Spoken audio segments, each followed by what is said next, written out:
علينا أبواب رحمتك وانشر علينا خزائن علومك برحمتك يا أرحم الراحمين. الحمد لله الذي هدانا لهذا وما كنا لنهتدي لولا أن هدانا الله.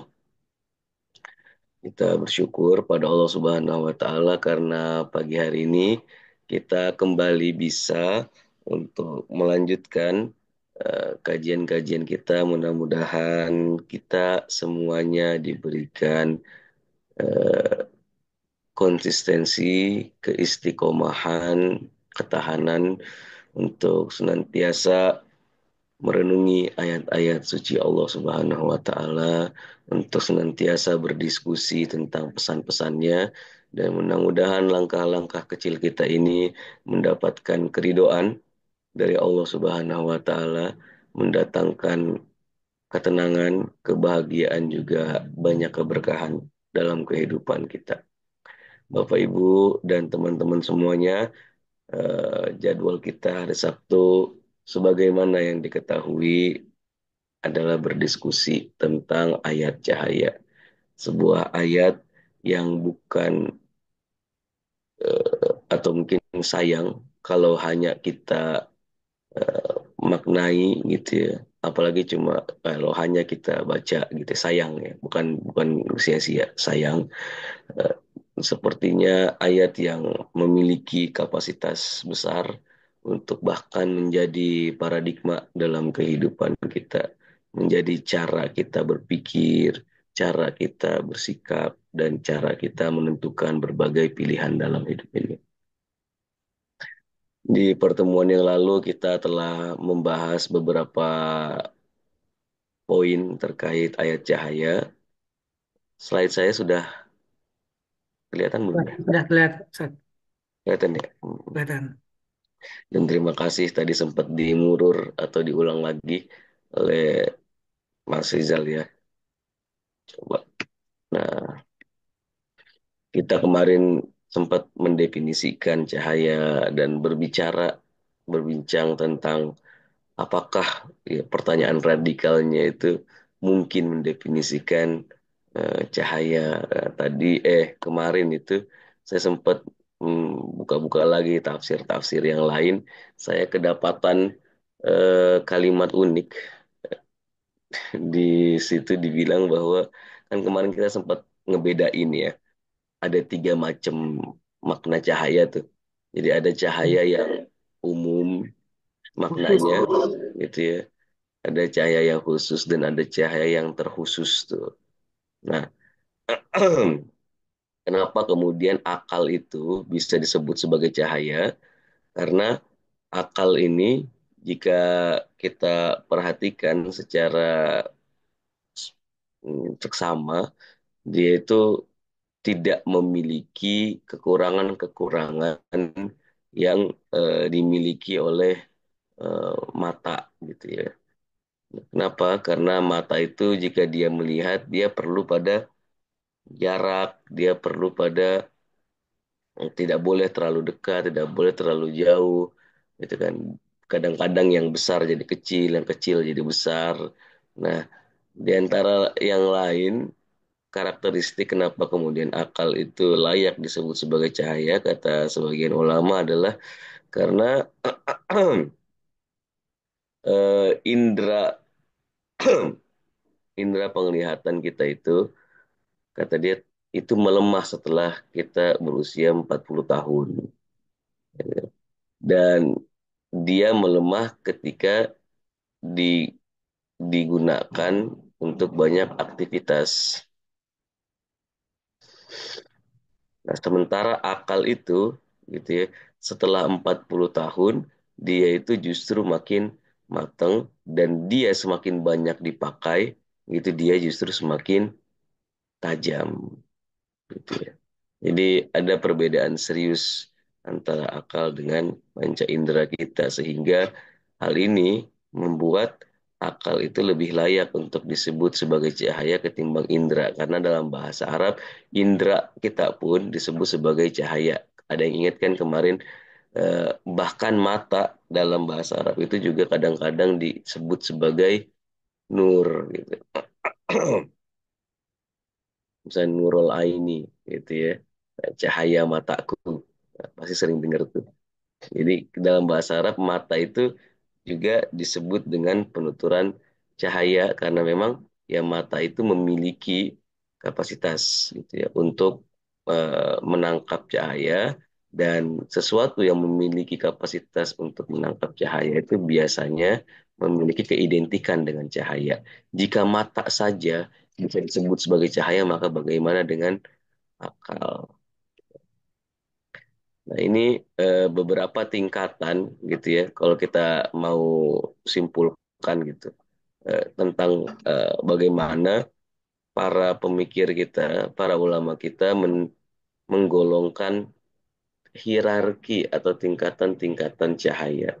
Jadi cahaya dari yang paling umum seperti yang kita lihat api, matahari, dan kawan-kawannya itu yang ada di alam ini, dan cahaya yang kemudian naik lagi gitu kan menjadi akal, terus kemarin kita sempat sebut sebagai Al-Quran, dan bahkan kita sempat sebut lagi sebagai jiwanya Nabi begitu ya, Nur Muhammad gitu ya, dan sampai yang paling tinggi itu adalah Allah Subhanahu Wa wa ta'ala. Ta'ala.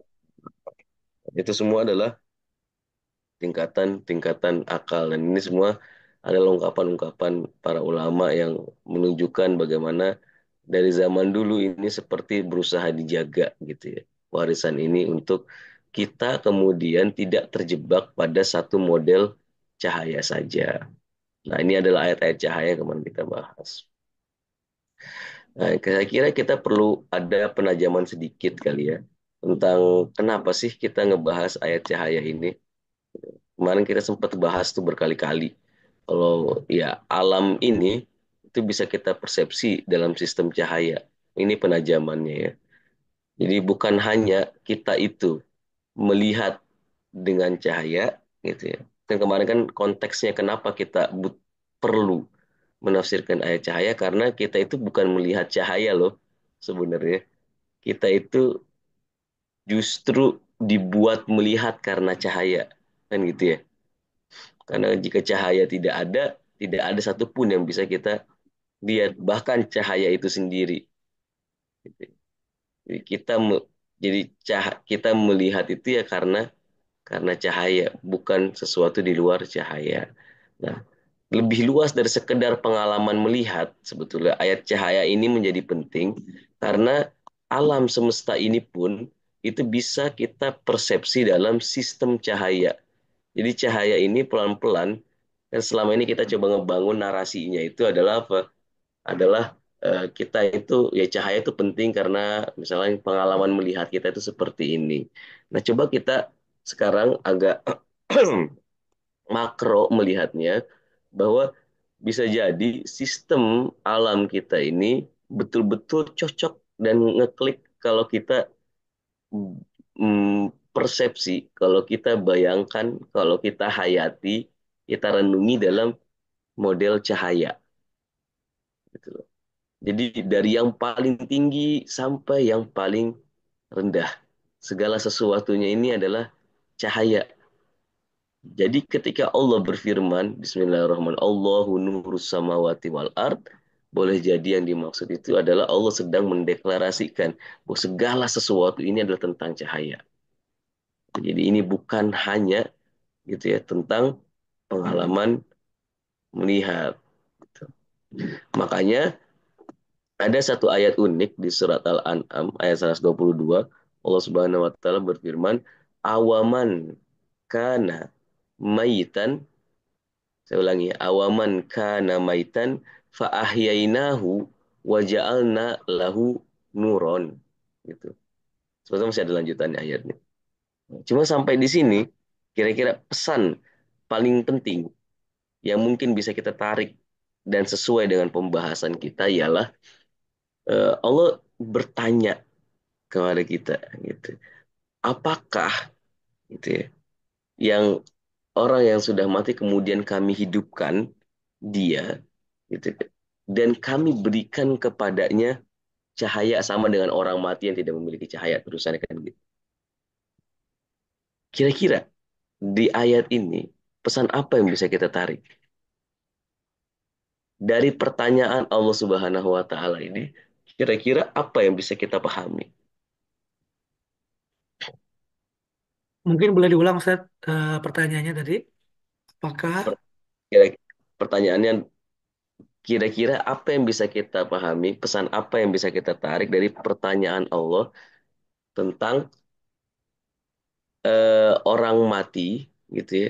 Apakah orang mati, terus kami hidupkan dan kami berikan cahaya kepadanya, itu sama dengan orang yang tidak kami berikan cahaya sama sekali dalam hidupnya.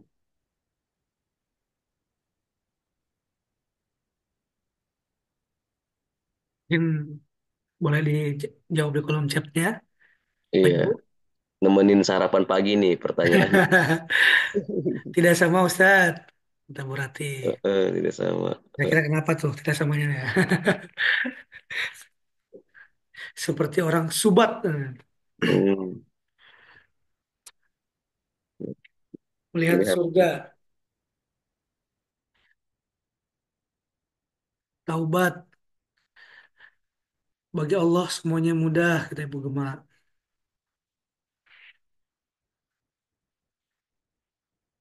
Iya, Ditemani Imam Solih. Ya. Masya Allah. Heeh. Betul ya, cocok semuanya. Cuman di sini sebetulnya kata yang agak penting untuk kita mungkin sorot itu ada kata fa'ahyainahu wa ja'alna lahu nuro. Bagaimana kehidupan itu gitu ya, disandingkan secara ekuivalen dengan cahaya gitu ya. Seolah-olah jika tidak ada cahaya maka tidak ada yang namanya.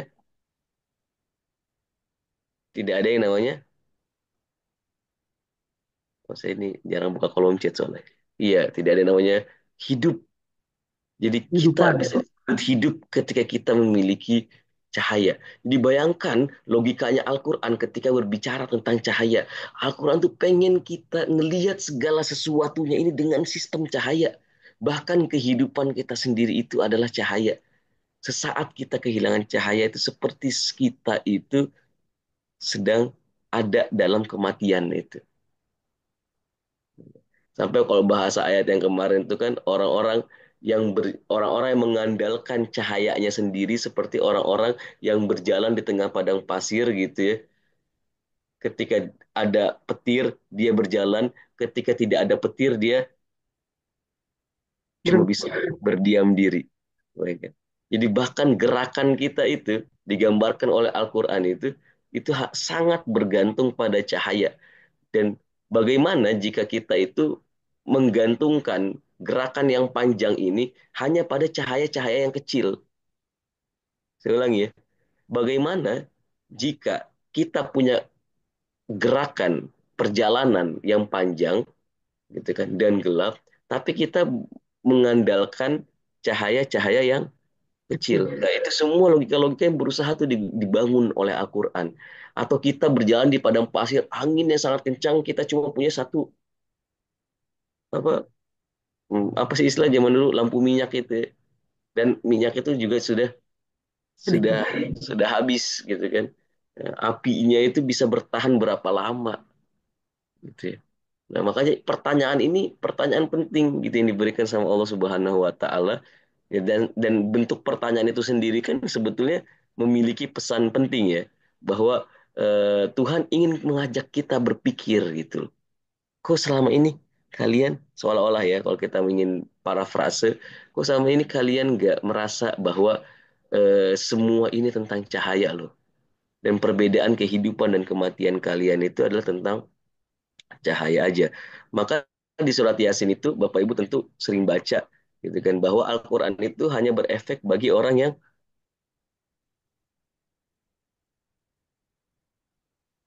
yang Oh. yang ya Bagi orang yang yang hidup itu loh. hmm, Liyun zero. Ada yang bisa nulisin nggak ayatnya? Liyun zero hmm, gimana ayatnya? Liyun zero Susah jadi lupa tiba-tiba ya. Liyunzira man kana hayyan ya. Gitu. Jadi Al-Quran itu hanya bisa berefek gitu ya untuk orang-orang yang hidup.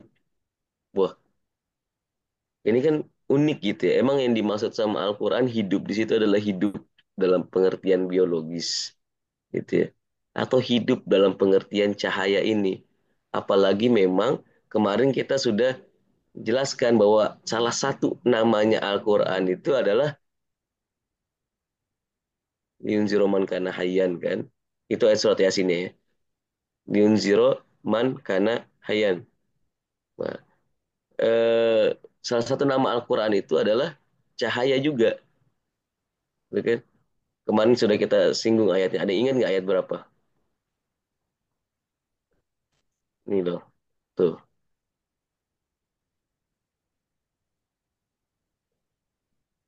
Yang ini nih. Sorry, sorry. Ini kita perlu ulang-ulang nih supaya kebangun diskursus kita. Bahkan Taurat pun disebut sebagai cahaya gitu kan. Nurun, Islam itu pun disebut dengan cahaya, cahaya. Dan eh, ada ayat yang unik di mana Al-Quran itu sendiri disebut sebagai cahaya. Ini An-Nisa ayat 174. Ya ayuhan nas qad ja'akum burhanun min rabbikum wa anzalna ilaikum, bukan nurun, cuma cahaya tapi cahaya yang sangat jelas gitu kan. Nah, ketika Al-Quran itu cahaya gitu ya, bagaimana kita bisa menerima cahaya Al-Quran kalau kita juga tidak memiliki cahaya? Itu yang dibahasanya surat Yasin tadi, kita itu harus hidup gitu ya untuk bisa menerima peringatan dari Al-Quran gitu kan. Kenapa? Untuk bisa melihat cahaya kita juga harus memiliki kapasitas meskipun sedikit gitu ya cahaya dalam diri kita. Nah, kemudian gitu ya kita kemarin sudah juga menyinggung gitu kalau cahaya itu gitu kan demikian penting dan apalagi konteksnya ayat cahaya ini gitu kan untuk kita renungi mungkin moral paling dasarnya adalah kita itu menyadari jika tanpa cahayanya Allah Subhanahu wa taala kita itu tidak memiliki penglihatan apapun. Kita mungkin merasa melihat tapi sebenarnya kita tidak melihat. Kalau yang kemarin itu dalam kaitan dengan bismillah kita mungkin membaca tapi kita sebenarnya tidak membaca. membaca. Karena itu yang paling penting spiritnya dari ayat cahaya ini adalah kita itu memiliki nur, kita itu menyadari kehadiran dari nurus samawati wal ar. Ada sebuah hadis menarik ini diriwayatkan bahwa Nabi Shallallahu Alaihi Wasallam bersabda, Innama lama nuzilat ayah afaman syarahallahu sodrahu lil Islam fahuwa ala nurin min rabbihi. Ini ayat yang kemarin sempat kita bahas ya, ayat Zumar ayat 22. Su'ila anhu gitu ya. Jadi Nabi Shallallahu alaihi wasallam ditanya, "Ma makna hazan nur?" Apa artinya cahaya di ayat afaman syarahallahu sodrahu dan seterusnya itu fahuwa ala nurin min rabbihi. Apa makna di atas cahayanya ilahi itu? Ada dalam cahayanya ilahi itu. Kemudian Nabi Shallallahu Alaihi Wasallam menjawab, Innan nura iza kuzifa fi kolbil mu'min, bahwa cahaya itu jika telah ditaruh, jika telah dititipkan oleh Allah Subhanahu wa taala di kolbu seorang mukmin, insyarahalahu as-sadr wa in fasaha. Maka hati itu akan menjadi lapang dan menjadi luas. Kemudian ditanyalah ke Rasulullah, "Fahal lizalika min alamah?" Apakah ada alamatnya wahai Rasulullah hati yang luas itu seperti apa? Katanya Rasulullah, iya ada alamatnya. Alamatnya itu adalah at-tajafian daril gurur. Orang-orang yang telah luas hatinya, gitu ya, dia akan berjarak dari tipuan-tipuan dunia ini. Wal inaba ila daril hulud. Dan dia akan mulai untuk merancang program-program kehidupannya demi keabadian. Gitu ya. Wal istidad dil maut qabla nuzuli, dan mereka akan bersiap-siap untuk menjemput kematian bahkan sebelum kematian itu menemui mereka. Gitu. Jadi ini tanda-tanda yang sangat jelas gitu ya, eksplisit dan mempermudah kita untuk memahami bagaimana kita itu mengukur apakah kita telah memiliki cahaya dalam hidup ini atau tidak gitu ya. Nah, cahaya dalam hidup ini akan membantu kita untuk tidak tertipu. Ini penting, penting banget. Kenapa? Karena ketertipuan itu identik dengan ketiadaan cahaya. Ketertipuan itu identik dengan kegelapan. Kita itu ada dalam nuansa tertipu ketika kita itu tidak ketika kita itu ada dalam kegelapan. Orang yang berada dalam kegelapan itu kemarin kita sudah sempat singgung, itu akan cenderung ada dalam penyimpangan, kesesatan, gitu ya, bahkan chaos, gitu ya, berbagai kekacauan. Jadi semua kekacauan itu bisa mulai dari ketiadaan cahaya dalam hidup kita. Dan ini berusaha disampaikan oleh Nabi gitu ya, bahwa dunia ini sangat mungkin menjadi darul gurur, menjadi tempatnya tipuan-tipuan gitu ya. Kita tidak memiliki alat untuk men-scan mana yang asli dan mana yang tidak asli. Gitu ya. Mana uang palsu dan mana nilai asli dan mana nilai, kalau Palsu. istilahnya Mas Rizal tadi, kita itu seringkali ketukar ya antara nilai sama Harga. harga gitu kan. Jadi sebentar ditukar aja tuh apa namanya Brand. brandnya eh, apa di brandnya, akhirnya kita besoknya langsung berkerubun gitu kan, berkerumun, sorry bukan berkerubun sih, berkerumun buat ngejar barang itu, padahal itu barang yang sebelumnya kalau kita ngelihat secara lebih detail gitu kan, lebih seksama, itu barang yang mungkin tidak ada nilainya gitu, cuman karena harganya dirubah gitu kan, akhirnya kita kira harga itu adalah nilai. Ya sistem merek hari ini kan kayak begitu ya, sistem branding hari ini itu kan kayak gitu. Nah, jadi dunia ini berputar dengan model seperti ini. Kalau kita tidak memiliki cahaya, akhirnya kita bisa ketukar-tukur tuh antara mana yang betul-betul nilai dan mana yang cuma sekedar harga. Orang bisa memberikan harga apa aja untuk banyak hal. Saya ulangi ya. Orang bisa memberikan harga apa aja untuk banyak hal. Tapi tidak semua yang tinggi harganya itu sebetulnya bernilai buat kita. Jadi ayat cahaya ini mungkin memiliki spirit untuk kita kemudian betul-betul melihat mana yang memiliki nilai mendasar dalam kehidupan ini. Jadi nilai mendasar itu adalah ketika kita memiliki parameter untuk tidak tertipu.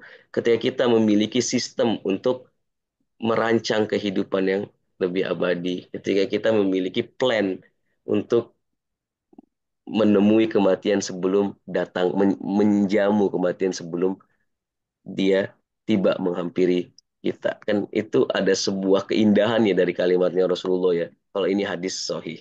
Ini kan dinukil di Ad-Durrul Mansur, nyanyi Imam Suyuti. Jadi kalau memang ini penutup, ini hadis ini sahih gitu ya, maka istidadil maut qabla nuzulih itu adalah itu kalimat yang indah gitu.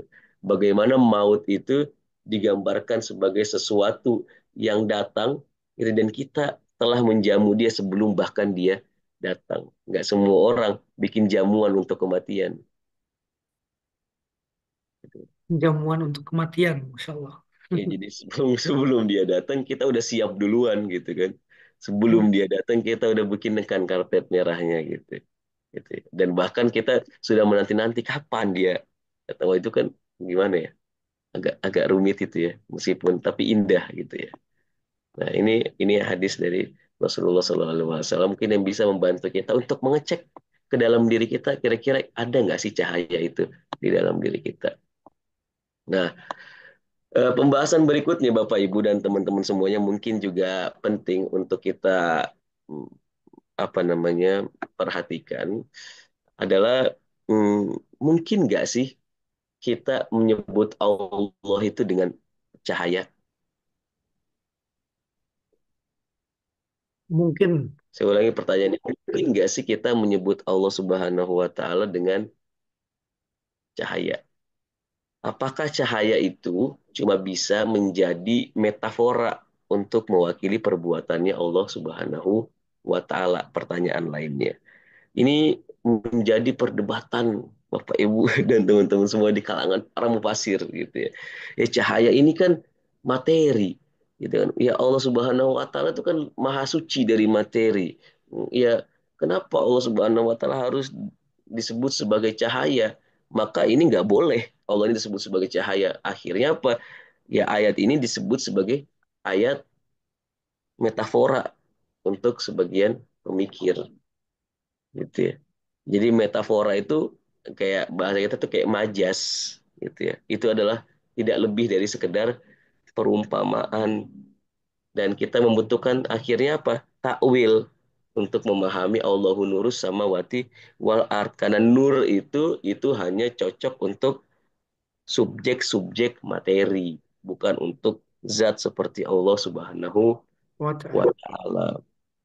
Ya, nah, tapi di sini kan kemarin kita sudah sempat bahas ya, ada tiga macam tingkatan tuh kan dari nur dan tiga macam tingkatan ini tidak ada yang majas satupun. Nah ini kembali sedikitnya agak ribet ya, tapi nggak apa-apa kali ya. Eh, ini kembali kepada cara kita memahami eh, makna bahasa gitu loh. Jadi bahasa itu gitu ya, bahasa itu diletakkan gitu kan. Bahasa itu diletakkan misalnya nih sekarang ini kan ada bendanya gitu ya. Misalkan ini kita sekarang sebut HP gitu ya. Jadi dia benda materinya ada dulu gitu ya, baru kita sebutkan berikan Nama. nama buat dia. Jadi baru kita jadi eh, dia memiliki makna setelah ada bendanya. Betul kan? Hmm. Jadi si bahasa itu mendahului si makna gitu. Jadi kita menentukan bahasa itu untuk makna yang kita inginkan. Sekarang kita bisa aja menyebut misalkan bla bla itu untuk makna yang lain. Bisa aja dong. Ya, itu dalam sebagian pandangan. Tapi dalam pandangan lain enggak begitu. Makna itu lebih duluan daripada bahasa. Nama. Ya. Kalau ceritanya Rumi dulu ada yang ingat nggak? Ada tiga orang lagi sibuk di padang pasir. Mereka keausan, saking keringin dan mencekiknya suasana padang pasir saat itu, sampai mereka hampir putus asa gitu ya. Kok nggak ada air? Tiba-tiba gitu ya. Dan mereka ini fakir tiga-tiganya, gitu kan. Tiba-tiba mereka lagi jalan-jalan di padang pasir, mereka ketemu sama mata koin uang, gitu. Nah, akhirnya senanglah mereka. Mereka sepakat semuanya untuk membeli sesuatu. Yang satu bilang maun, gitu ya. Yang satu bilang eh, dengan bahasa yang lain, gitu ya. Misalkan katakanlah itu orang Inggris jadi dia water, yang satunya orang Indonesia, gitu ya. Bilangnya air, Air. satunya orang Sunda. Sunda. Cerita masyhur gitu ya. Jadi padahal mereka menginginkan satu makna yang sama gitu, tapi dengan bahasa yang berbeda-beda gitu kan. Akhirnya mereka bertengkar sampai ada seorang bijak yang datang bilang bahwa yang kalian inginkan itu satu sini. Saya yang bawa nanti pasti kalian semuanya ridho. Akhirnya dia pulang dengan air, akhirnya semuanya mereka sadar, oh ternyata kita ini pengen hal yang sama selama ini. Karena kita terikat dengan bahasa ini, kita akhirnya lupa sama maknanya gitu ya. Nah, kasus ini sebetulnya menggambarkan juga tuh betapa manusia itu kadang-kadang terjebak sama sistem bahasa gitu ya tanpa memperhatikan alam maknanya.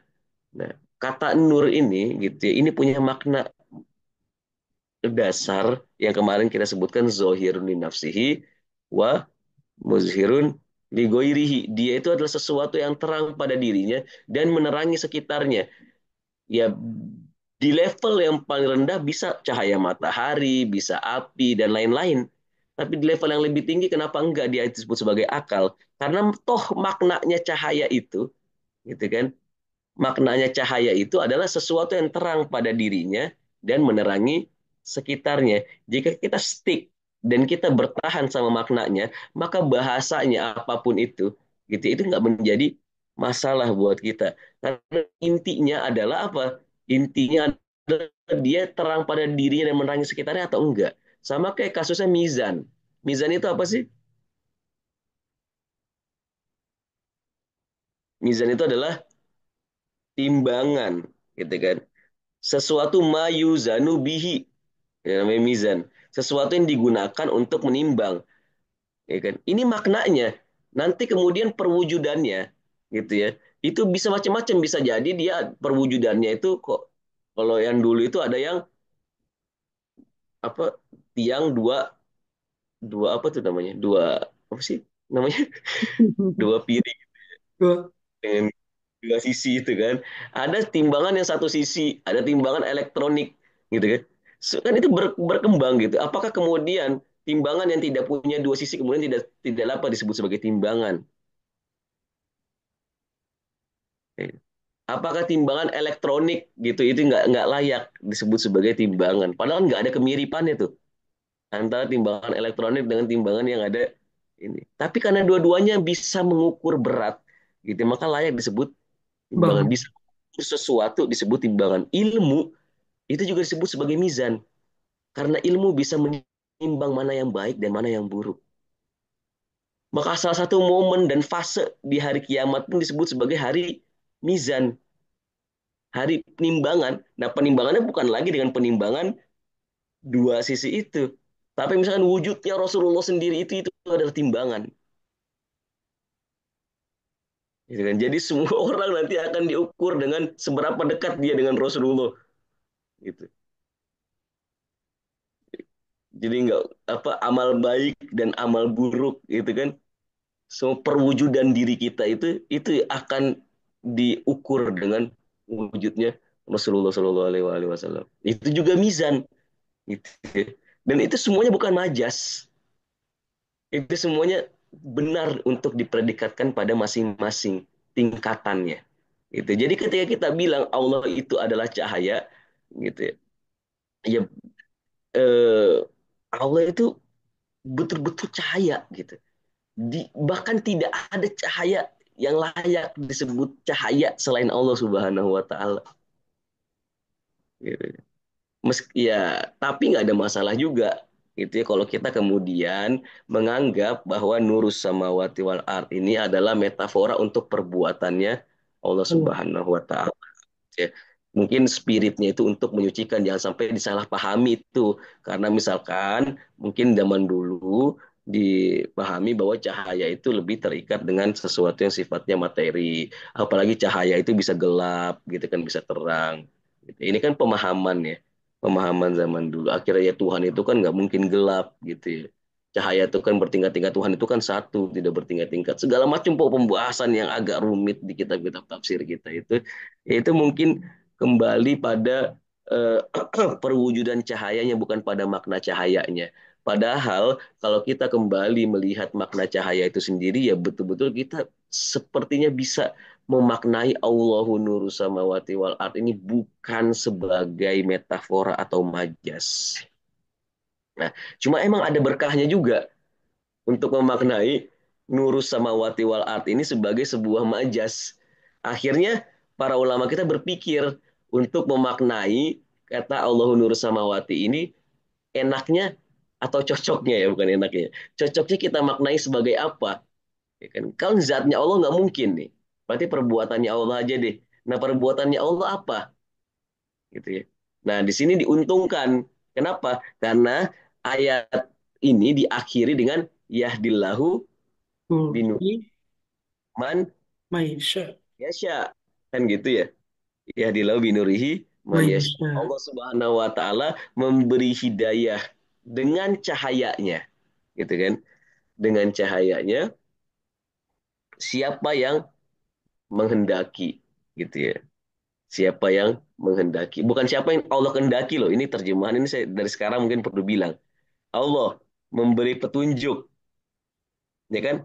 Allah memberi petunjuk dengan cahayanya siapa yang menghendaki, bukan siapa yang dikehendaki. Man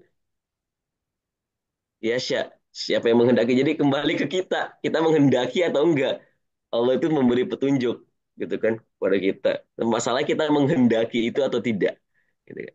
Tapi konteksnya di sini kata hidayah ini penting. Kata petunjuk ini penting. Nah, katanya ulama yang dimaksud dengan cahaya Allahu nurus samawati wal ard di situ itu adalah cahaya yang dimaksud hidayahnya Allah Subhanahu wa taala.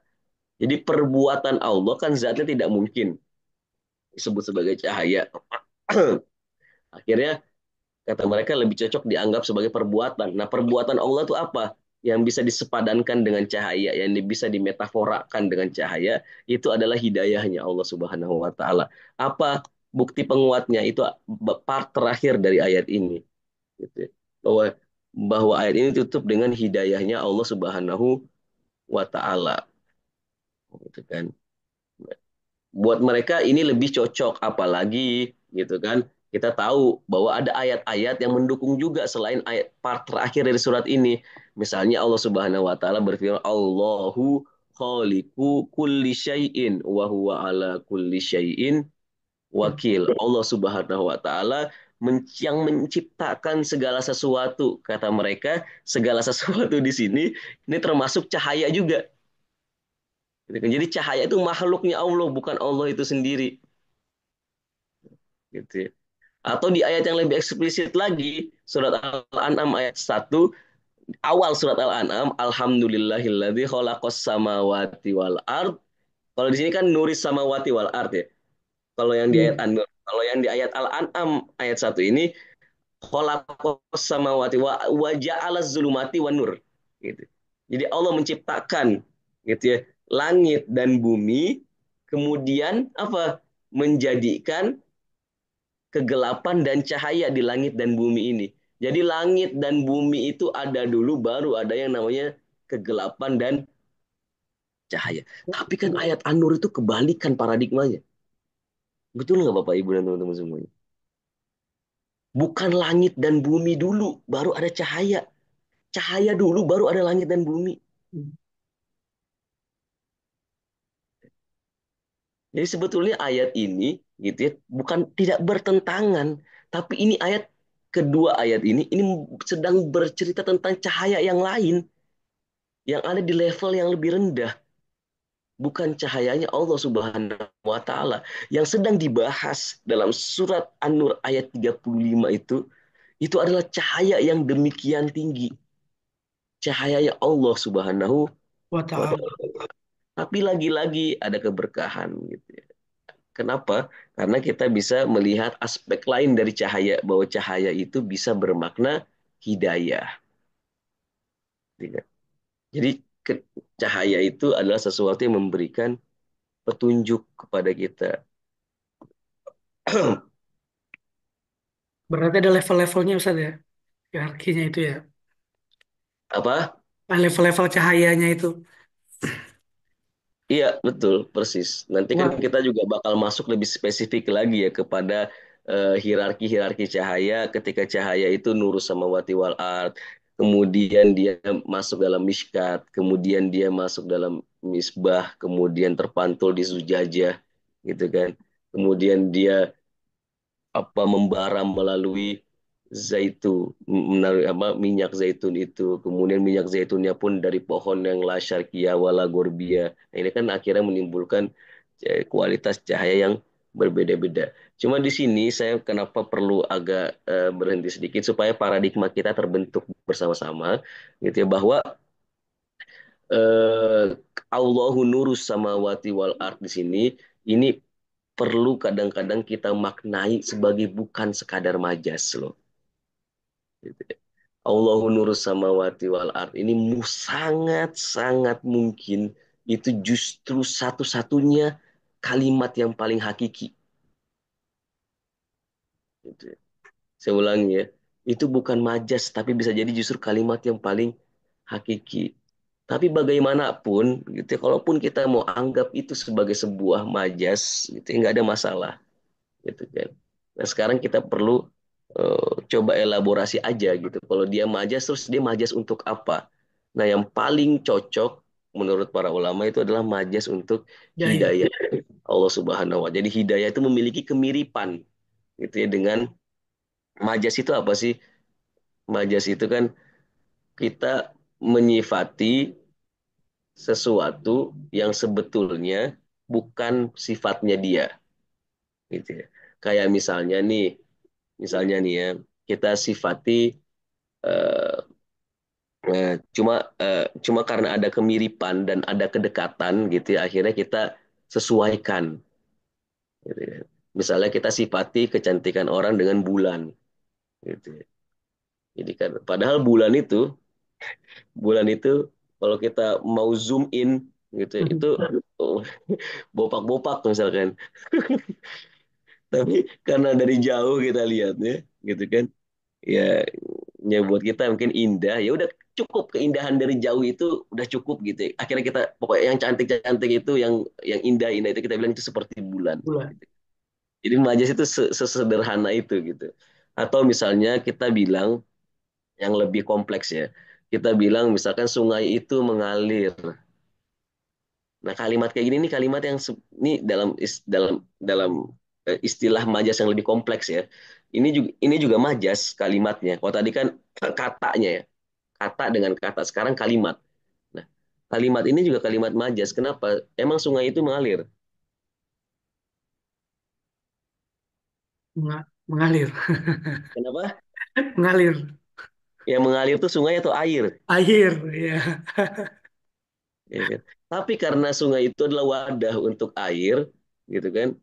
Maka kita bilang sungai itu juga mengalir. Atau misalnya nih, kita di atas pesawat, kita bilang saya lagi terbang ke mana nih contohnya. Oh, ada jelita nih. Saya lagi terbang ke Padang. Saya terbang atau enggak ke Padang misalnya. Wah, Kalau saya di pesawat duduk, asik tidur saya. Duduk. Karena saya bisa bilang terbang, pesawatnya terbang. Dan karena saya memiliki kedekatan dengan pesawat itu, saya bilang saya bang. terbang, gitu kan. So, ketika Anda bilang Anda itu pemilik sesuatu, pemiliknya Anda ini majas atau hakiki? Saya memiliki rumah, saya memiliki anak, saya memiliki harta, saya memiliki tahta. Gitu. Ini kalimat-kalimat kayak gini, ini kalimat hakiki atau bukan? Ya. Yang kayak gini-gini kadang-kadang bisa membantu kita loh untuk memaknai. Jadi persoalan majas dan hakiki, kenapa kita agak lama berhenti di sini, gitu ya. Ini bisa merubah banyak hal dalam kehidupan kita. Bisa membuat kita kemudian lebih teliti. Buat jangan-jangan relasi kita itu yang nggak lebih seperti relasi orang yang mengira terbang padahal dia nggak terbang. Orang mengira dia mengalir padahal dia nggak mengalir loh. Gitu kan. Kalau ini orang Arab gitu ya, di Indonesia ada nggak sih? Saya nggak tahu ya. Kalau di Arab itu misalkan nih orang ketika udah seringnya jualan korma disebut sebagai tamar. Tamar itu kan korma ya. Nah, tapi karena orang ini sering jualan korma dengan tamar. Apa hubungannya orang ini dengan korma? Emang orang ini terbuat dari korma? Kok dia disebut sebagai tamar? Karena sering jualan. Karena sering jual, tapi pada sifat tamar itu adalah sifatnya si korma ini. Atau penjual roti itu khobas. Kalau tukang besi itu haddad. Ada orang Indonesia banyak yang namanya haddad. Tukang besi, gitu kan. Nah, karena kedekatan dia dengan ini, akhirnya seolah-olah dia mengklaim gitu. Kalau dia itu, aduh. Nah sekarang ketika Allah bilang Allahu nuru samawati wal ard, emang ini majas atau enggak? Kita yang sama ini ngerasa kita punya cahaya. Akhirnya ketika itu dilekatkan sama Tuhan, kita kembalikan, kita bilang Tuhan yang majas, kita yang hakiki. Padahal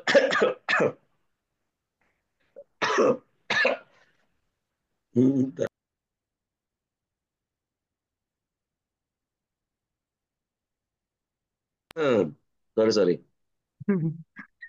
Padahal Bukan. kebalikan. Padahal sebetulnya yang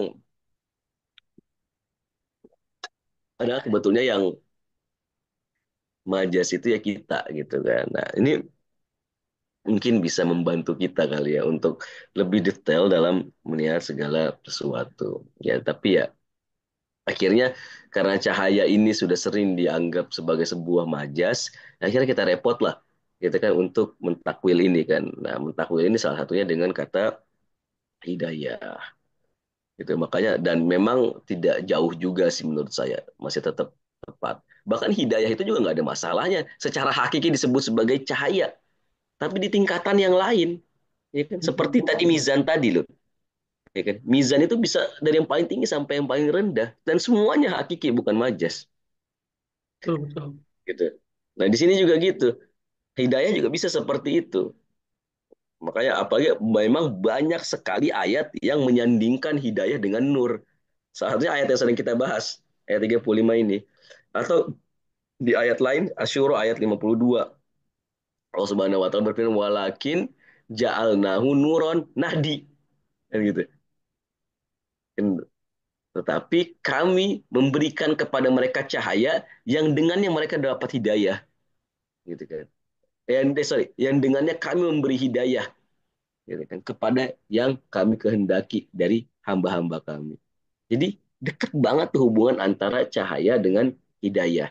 Nah, kedekatan antara cahaya dan hidayah ini membuat sebagian ulama mengira bahwa ya ini Allahu Nurus Samawati ini artinya bukanlah cahaya zatnya Tuhan, bukan zatnya Tuhan sendiri gitu, tapi itu adalah perbuatan Tuhan, hidayahnya Allah Subhanahu wa Wah, taala. Ini masyhur dari Imam Fahru Razi ya. Dia bilang Allahu Nurus Samawati wal ard artinya adalah Zunuris Samawati wal ard. Artinya itu adalah pemilik cahaya langit dan bumi. Beda ya. Allahu nur samawat dan ada kata ada kata zu di sini. Kelihatan nggak? Zunur, ya. Ya, Allahu nur samawati wal ard, zu nur samawati wal ard. Beda dong. Iya. Ini merubah makna ini. Jadi kata dia Allahu nur samawati wal ard itu artinya adalah zu nuris samawati wal ard. Artinya adalah pemilik. Jadi ada perbuatan di situ memiliki gitu ya. Cahaya langit dan bumi. Dia bukan cahaya itu sendiri, nggak bisa dia disebut cahaya gitu kan. Tapi dia pemilik cahaya itu boleh disebut gitu ya. Allahu nurus samawati wal ard artinya adalah yang memiliki nurus samawati wal ard wan nur wal hidayah gitu ya. Ini yang kita sebut. Dan cahaya yang dimaksud itu adalah Hidayah. hidayah. Ya kan? Wala tahsulu illa li ahli Sama. as-samawat wal hasil annal murad Allahu hadi. Makanya arti dari Allahu nurus samawati wal ard itu adalah Allahu hadi ahli samawat wal ard gitu kan.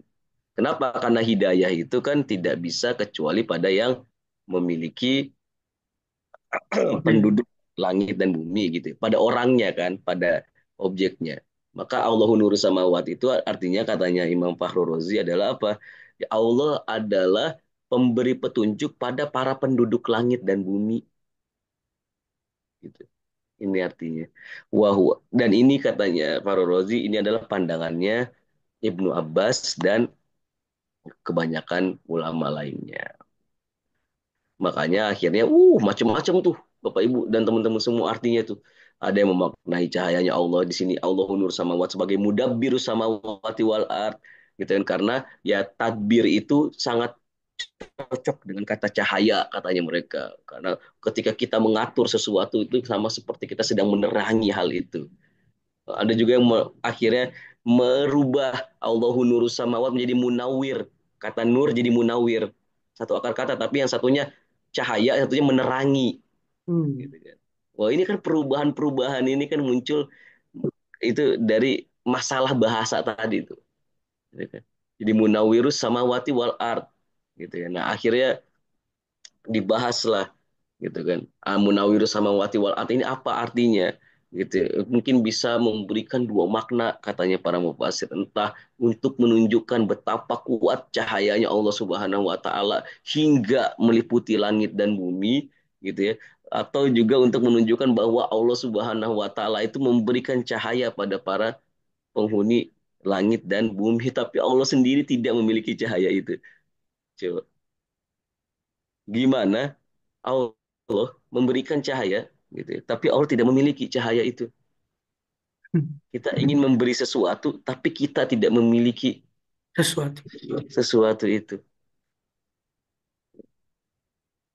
Jadi ada mungkin agak ganjelan ya kalau saya bisa bilangnya.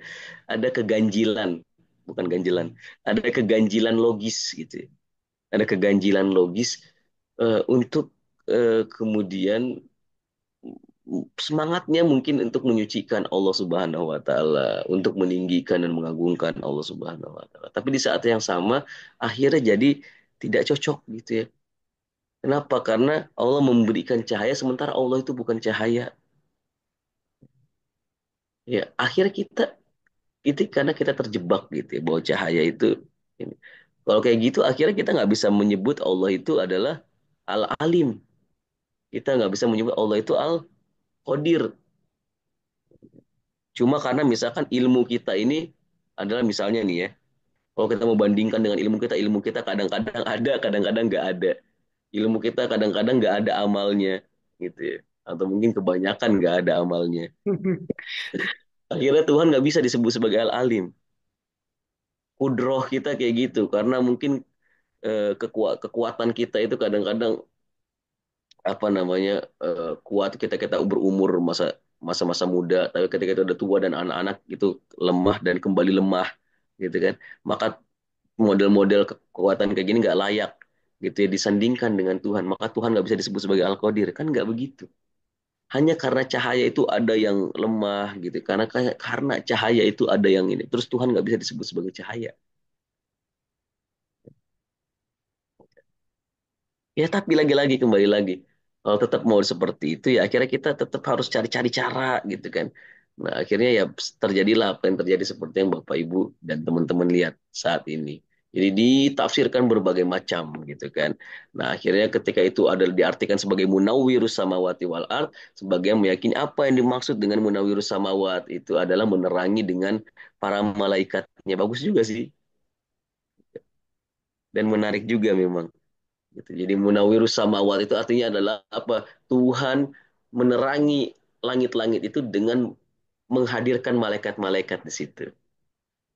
Ketika Allah Subhanahu wa taala berfirman, Dia menerangi bumi, artinya Allah Subhanahu wa taala menerangi bumi ini dengan hadirnya para nabi juga utusan-utusannya.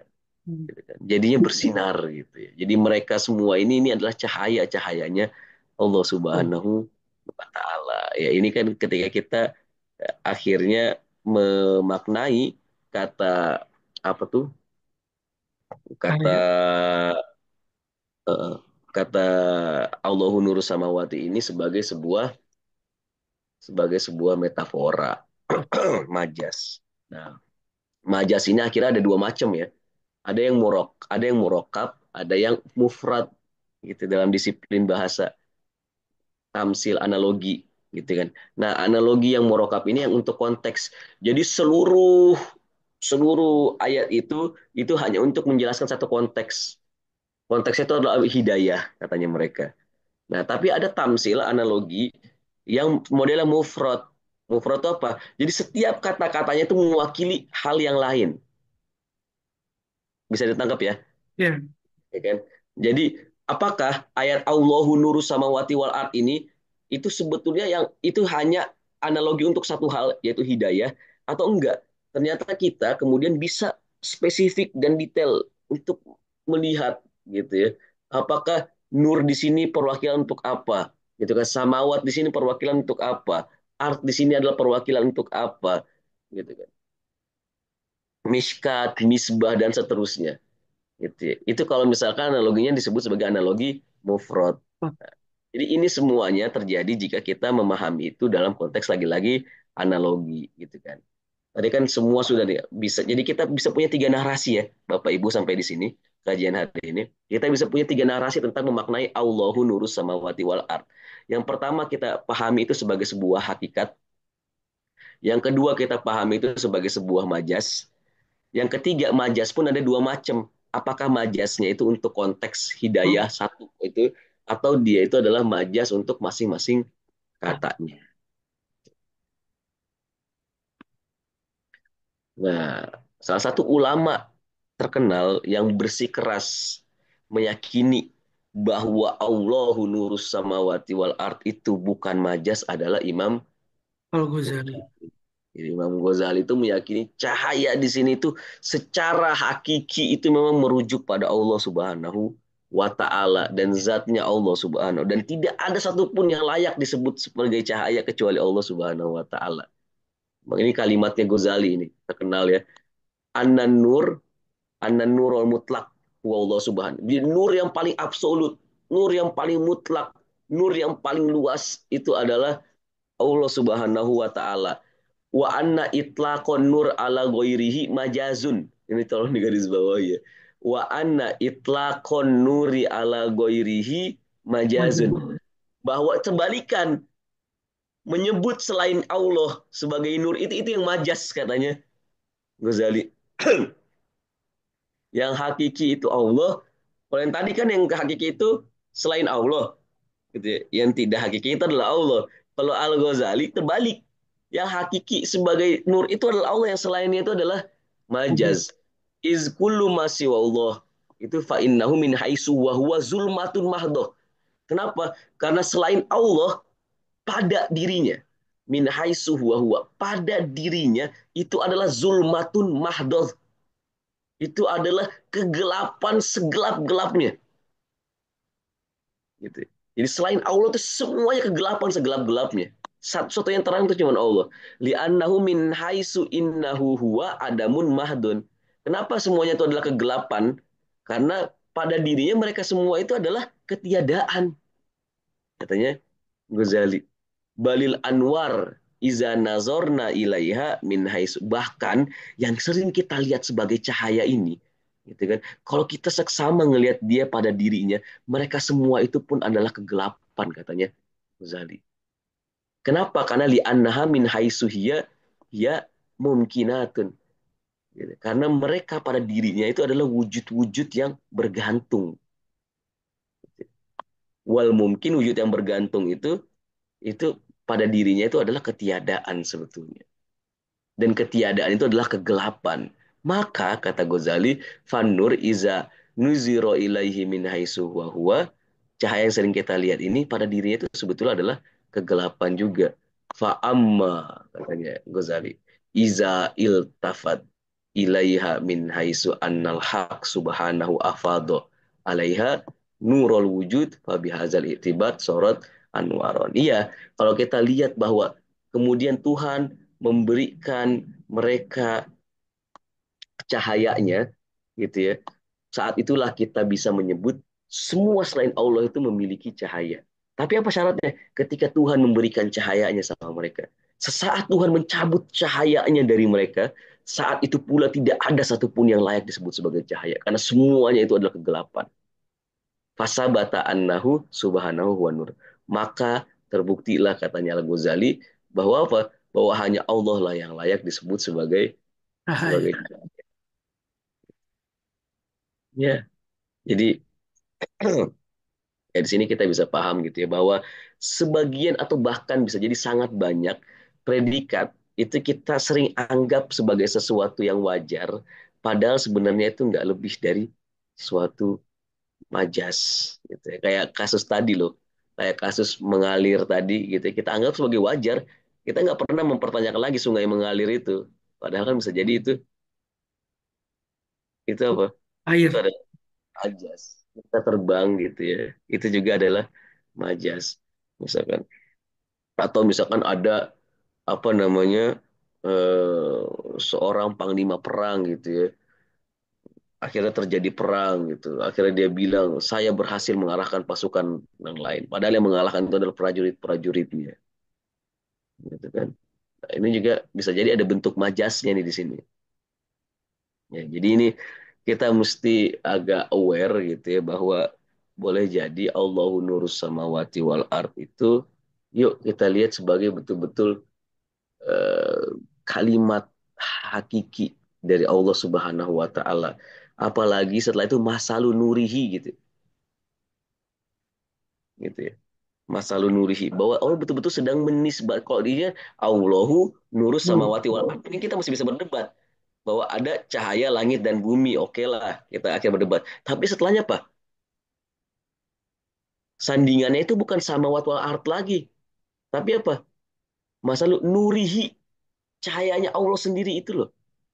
Itu disandingkan dengan Allah sendiri. Bisa kerasa nggak bedanya? Hmm. Yang satu sandingannya adalah nurus samawati wal ard, habis itu berubah nuru Rihi. itu dia sendiri gitu. Allah Subhanahu wa taala sendiri. Meskipun cahayanya Allah Subhanahu wa taala lagi-lagi tidak bisa kita cerap. Cahayanya Allah Subhanahu wa taala tidak bisa kita pahami. Makanya Allah Subhanahu wa taala harus memberikan permisalan dan perumpamaan. Tapi apakah kita tidak bisa memahami cahayanya Allah Subhanahu wa taala itu akhirnya menunjukkan bahwa Allah tidak memiliki cahaya. Katanya Ghazali, kebalikannya justru. Justru itu justru menunjukkan bahwa Allah itulah satu-satunya cahaya. Dan kita semua ini hanya memiliki cahaya ketika Allah mengizinkan cahaya itu ada dalam diri Kita. diri kita gitu. Nah, makanya kalau kita akhirnya ketemu sama ayat gitu ya, kayak misalkan Az-Zukhruf ayat 84 ini, wa huwallazi fis samai ilahun wa fil ardi ilahun wa huwal hakimul alim. Dan Allah dan dialah gitu ya, bahkan bukan Allah gitu ya. Kadang-kadang yang ini huwa ini kata ganti atau isimnya Allah Subhanahu wa taala. Bapak Ibu dan teman-teman semuanya. Huwa huwa. Sudah dibahas tuh Hua ya.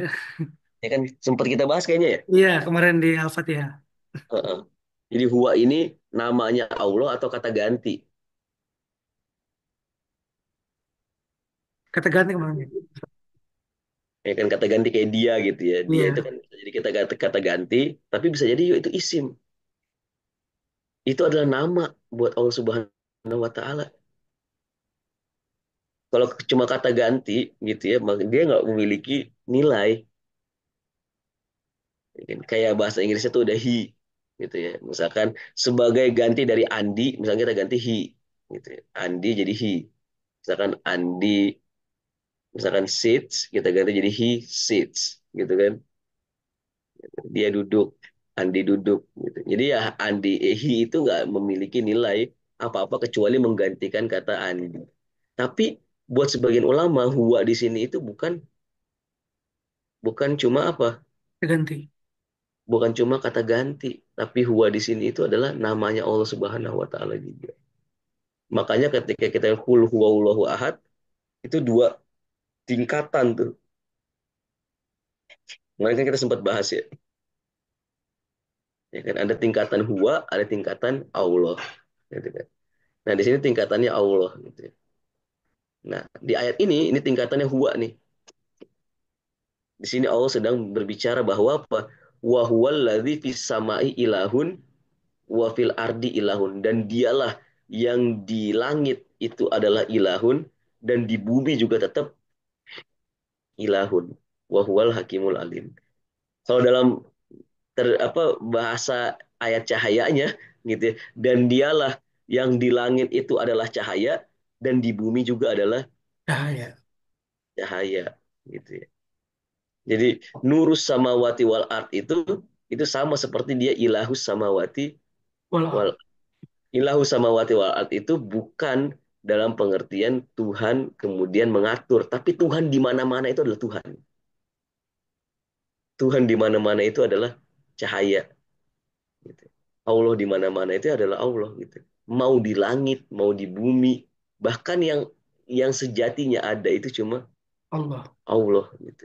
Dan langit dan bumi itu semuanya cuma bisa ada ketika Allah Subhanahu wa taala mengadakannya gitu ya. Saya kira mungkin kajian kita pada hari ini mungkin berputar tentang makna hakiki dan makna majasi dari Allahu Nurus Samawati wal ard. Jadi sampai di sini lagi-lagi saya mungkin kalau boleh menyimpulkan ada tiga narasi untuk memahami Allahu nurus samawati wal ard. Pertama, memahaminya sebagai sebuah hakikat, sebagai sebuah kalimat hakiki, gitu ya. Yang kedua, memahaminya sebagai sebuah kalimat majas, dan yang ketiga, majasnya itu majas yang eh, murokab atau majaz yang mufrad. Majaz murokab itu yang satu konteks doang. Kalau yang mufrad itu setiap katanya itu kemudian memiliki majas untuk hal yang lainnya lagi. Tapi di atas itu semuanya, mungkin pelan-pelan kita harus membuka kemungkinan gitu ya, bahwa ya Al-Quran itu kan bukan syair gitu ya. Dan Al-Quran sendiri bilang berkali-kali dalam banyak ayat bahwa ini bukanlah syair, gitu kan. Jadi ya semakin hakiki kita melihatnya itu akan semakin baik lagi. Gitu. Kecuali memang ada hal-hal yang tidak mungkin untuk kita maknai secara hakiki. Misalnya ya dulu fauqa aidihim gitu kan. Tangan Allah, apakah tangan Allah di sini ya? Ini masih bisa memungkinkan nggak? Ya, apa yang dimaksud dengan tangan? Nah, tangan ini dari sisi bahasa itu memang tidak memiliki kapasitas untuk bisa dinisbahkan kepada zatnya Allah Subhanahu wa taala. Maka kata tangan di sini itu adalah majas. Gitu kan untuk kudrohnya Allah Subhanahu, untuk kekuasaannya Allah Subhanahu wa taala. Tapi ada yang memang memiliki kapasitas tuh untuk dinisbahkan ke banyak hal kayak nur, ilm, kudroh kayak gitu-gitu ya. Ya itu semuanya itu adalah kata-kata yang bisa dinisbatkan pada Allah dan juga pada makhluknya dengan tingkatan yang berbeda-beda. Begitu Bapak Ibu dan teman-teman semuanya. Mudah-mudahan bermanfaat, mudah-mudahan kita menjadi makin sadar bahwa sebetulnya Allahu nurus samawati wal ard ini mengajarkan kepada kita tidak ada hal yang hakiki yang kita miliki gitu ya. Bahwa semua predikat-predikat kita itu adalah majas-majas dan yang hakikatnya itu hanya miliknya Oh, Allah Subhanahu wa taala. Jadi setiap saat kita bertemu dengan ayat ini kita jadi ingat gitu. Ya Allah semuanya itu hakikinya itu cuma hakikatnya itu cuma milikmu, darimu dan hanya kepadamu. Semua predikat saya itu semuanya adalah predikat-predikat majas. Majas itu ilusi bubble. Bubble, bubble tuh tahu bubble ya Bapak Ibu ya. Bubble itu kayak besar gitu ya, tapi dikit aja disentuh tuh meletus gitu. Beda sama balon, balon masih harus pakai paku gitu kan. Kalau bubble ditiup sedikit aja udah ke sana kemari gitu ya. Jadi ya predikat-predikat kita itu kayak bubble gitu ya. Titel-titel kita, kepemilikan kita, ilmu kita, kekuasaan kita, apalagi semua yang kita berusaha predikatkan kepada diri kita itu adalah majas semuanya. Dan hakikatnya itu hanyalah milik Allah Subhanahu wa Ta'ala. Sekian dari saya, mohon maaf jika agak panjang ngebahas tentang majas dan hakikat ini. Mudah-mudahan bisa bermanfaat. Wassalamualaikum warahmatullahi wabarakatuh. Waalaikumsalam warahmatullahi wabarakatuh. Masya Allah, luar biasa. Ustaz, terima kasih banyak atas pemaparannya. Tadi kan kita sudah eh, di awal dengan cerita nilai dan harga. Sekarang oleh Ustaz Hajar disimpulkan dengan majas dan hakikat. Kebanyakan dari kita itu fokusnya mengejar majas ya Ustaz ya. Mengejar majas terus ya. Lupa pada yang hakikatnya sendiri. Ke selanjutnya mungkin kembali ya. Selanjutnya kita akan ada pertanyaan. Sebentar.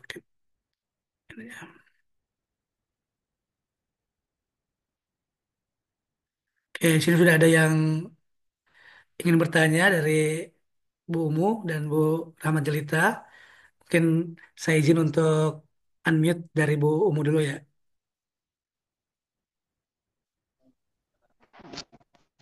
Assalamualaikum, Ibu. Bismillahirrahmanirrahim. Waalaikumsalam Waalaikumsalam. warahmatullahi wabarakatuh. Terima kasih kesempatannya. Izin tanya Ustadz, yang pertama, eh, sebelumnya saya belajar itu ada sebuah pesan dari guru, salah satu pesannya itu adalah nggak boleh mentakwilkan, nggak boleh mentaktilkan. Karena nanti kalau kita mentakwilkan atau macam-macamnya itu nanti bisa masuk ke ranah sesuatu, masuk ke suatu ranah yang itu bukan ranah kita dan kita bisa terjerumus kepada kesesatan. Misalnya seperti yadullahi fawqa aydihim, maka terjemahkan sesuai dengan konteks katanya. Ya, memang memiliki tangan, tapi tangannya nggak tahu kita. Dan jangan dibayang-bayangin. Misalnya wa huwa samiul alim, sami'un basir. Memang Allah memiliki pendengaran, penglihatan, tapi jangan ditakwilkan. Pendengarannya seperti apa, penglihatannya seperti apa juga jangan dibayang-bayangkan karena laisa kamitslihi syai'un. Kemudian yang kedua, saya tadi sempat berpikir yang penjelasan ini, Ustaz. Jangan-jangan kita ini selama ini, bukan kita ya, saya, selama ini tuh merasa sudah mendapatkan cahaya atau di dalam cahaya, tapi sebenarnya belum atau cahayanya redup atau gimana gitu. Kemudian saya ingat ayat yang di surat Al-Kahfi yang bunyinya alladzina dhalla sa'yuhum fil hayati dunya wa hum yahsabuna annahum yuhsinuna sun'a. Mereka tuh sebenarnya dalam kesesatan, tapi mereka ketika di akhirat tuh ternyata kecewa gitu. Ternyata itu hanya sebuah anggapan saja ketika di dunia. Ternyata di akhirat tidak mendapatkan apa ya kalau bahasanya itu wujud nyata dari amal-amal yang sudah dikerjakan ketika di dunia. Mohon penjelasannya Ustaz. Jazakumullah khair. Terima kasih banyak. Sama-sama. Wah, Insya Allah pertanyaannya lalu mencerahkan. Terima kasih banyak. Selanjutnya kita lanjutkan dulu ya Ustaz ya. Pertanyaannya nanti disimpulkan. Ada dari Ibu Rahmat Jelita. Saya izin untuk unmute. Assalamualaikum Ibu. Bismillahirrahmanirrahim. Assalamualaikum warahmatullahi wabarakatuh. Waalaikumsalam warahmatullahi Warahmatullahi wabarakatuh. wabarakatuh. Eh, ini sedikit mengulas lagi kepada yang lalu, Ustadz, dan ada juga terhubung pada salah satu yang pernah saya dengar juga. Dulu kan pernah Ustadz menyampaikan kalau kita itu berasal dari cahaya yang besar dan cahaya yang kecil-kecil itu yang redup itulah kita. Gitu, Ustadz. Kita berasal dari cahaya yang besar gitu yang ya kalau yang sekarang mungkin agak takut juga disebut kalau Allah itu adalah cahaya yang besar gitu kan. Tapi ada salah satu terhubung kata-kata Ustadz waktu itu saya mendengarkan dari Dr. Fahrudin Faiz, beliau juga menyampaikan kayak gitu gitu. Malahan ada beliau membuat sebuah skema gitu kan. Allah yang cahaya besar, kemudian ada Nur Muhammad setelah itu gitu. Sejak saya mendengar itu, saya merasa kalau ruh saya ini benar-benar berasal dari suatu yang benar-benar suci, benar-benar terang gitu. Jadi sejak itu saya berusaha untuk memelihara diri gitu kan. Biasanya kan mungkin salah satu sifat yang nggak kurang baik itu contohnya saya misalnya mudah menceritakan orang lain gitu kan, bicarakan keburukan orang lain. Tapi sejak saya tahu itu Ustaz, saya merasa kita ini berasal dari cahaya yang sama gitu. Kita tidak berbeda semua. Kita dalam diri manusia ini, setiap insan ini ternyata kita berasal dari titik yang sama gitu. Jadi saya nggak mau melukai orang rasanya sekarang, nggak ingin membicarakan orang gitu. Mohon diluruskan Ustadz, apakah ini pemikiran saya ini benar apa salah? Mohon diluruskan. Assalamualaikum warahmatullahi wabarakatuh. Waalaikumsalam. Waalaikumsalam warahmatullahi wabarakatuh. Ustaz ini juga ada pertanyaan dari Cikolom Chat ya. Dari eh, Bapak, Ibu atau Pak Muhi ya. Mau bertanya bagaimana cara berhenti dari maksiat atau pekerjaan buruk yang sudah menjadi kecanduan katanya. Cara apa? Eh, Cara berhenti dari maksiat atau pekerjaan buruk yang sudah menjadi kecanduan. Itu Hmm. mungkin Ustaz, pertanyaan-pertanyaannya. Nanti kita tutup dulu ya. Nanti kalau masih ada waktu kita akan lanjutkan. Tafadhol Ustaz. Iya, terima kasih atas pertanyaan-pertanyaannya. Sekali lagi ini respon. Mudah-mudahan bisa membantu Bapak Ibu dan teman-teman semua dalam pencarian dan perjalanan intelektual maupun spiritualnya. Yang pertama terkait takwil gitu ya. Jadi memang ini gimana ya? Memang ini menjadi sebuah masalah yang banyak diperdebatkan gitu ya dalam kajian-kajian akademik gitu ya. Jadi bagaimana kita menentukan batas-batas takwil dalam Al-Quran dan apakah semua takwil itu buruk atau tidak gitu kan. Dan justru kalau yang tadi kita berusaha jelaskan di sini kayak misalkan Imam Ghazali contohnya itu dia justru memiliki semacam keheranan gitu ya. Sekarang yang mentakwil ini siapa gitu ya. Misalnya ketika kita bilang Allahu nurus samawati wal ard gitu kan. Nah, ini kok para ulama terkesan pas udah sampai di ayat kayak begini kok menjadi pengen malah mentakwil semuanya. Padahal Allahu nurus samawati wal ard di sini ini bisa kita pahami secara hakiki loh dan tanpa ada masalah gitu kan. Sekarang ini yang perlu kita perhatikan apa masalahnya jika itu tidak ditakwil. Nah, untuk kasus misalkan yadullah fauqa aidihim atau misalkan innallaha alal arsyistawa gitu ya. Nah, ini kalau misalkan kita artikan sebagai yadullah di sini sebagai tangan, kira-kira ada masalah atau tidak? Gitu kan. Nah, ini yang menjadi perdebatan sebetulnya. Jadi selama tidak ada masalah kaidahnya menurut kayak Ghazali ya, kayak Imam Ghazali ini, selama tidak ada masalah maka semua sifat Tuhan itu adalah hakiki. Kecuali jika ada masalah maka perlu ada takwil. Jadi kayak gitu. Kenapa? Kalau misalkan dia tidak ditakwil, itu justru akan menambah masalah yang lebih besar lagi gitu ya. Nah, apakah kemudian kita ya udah tidak usah dipertanyakan apa-apa lagi kan kayak gitu. Udah tidak usah dibahas apa-apa lagi. Nah, ini juga kadang-kadang akhirnya menjadi pilihan ya. Kalau saya sih ya, kalau saya sih menjadi pilihan. Ada orang yang mungkin eh, merasa cukup untuk beragama dengan tidak mempertanyakan apa-apa gitu kan. Ya udah. Tapi ada juga yang mungkin merasa bahwa seperti Tuhan tuh pengen kita ngerti sampai batas-batas relatif kok, nggak sampai batas yang penuh. Toh kita juga sadar bahwa Allah Subhanahu Wa Taala berfirman kalau kita itu nggak akan mungkin hakotu kotih kan gitu, nggak mungkin bisa mengenal Allah sebagaimana zatnya, sebagaimana dirinya gitu ya. Tapi kan Allah juga melarang kita untuk tidak memikirkan Dia sama sekali. Gitu ya.